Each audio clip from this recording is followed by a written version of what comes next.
how to delete Instagram photos. So if you want to delete your Instagram photos, it is actually quite very simple to do so. All you have to do is go ahead and then first of all make sure to launch the Instagram app, and this is the type of interface you will see. Then just come to your profile page from the bottom right. Once you come to your profile page, again this is the interface that you will be able to see.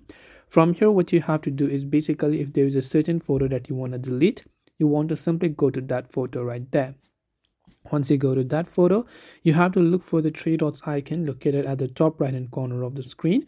Once you tap on the three dots icon, right over there, if you scroll a bit further below, you'll find the delete or the trash icon. If you tap on it, it'll ask you can restore this post from recently deleted, so you can just hit the delete button to be able to delete that photo.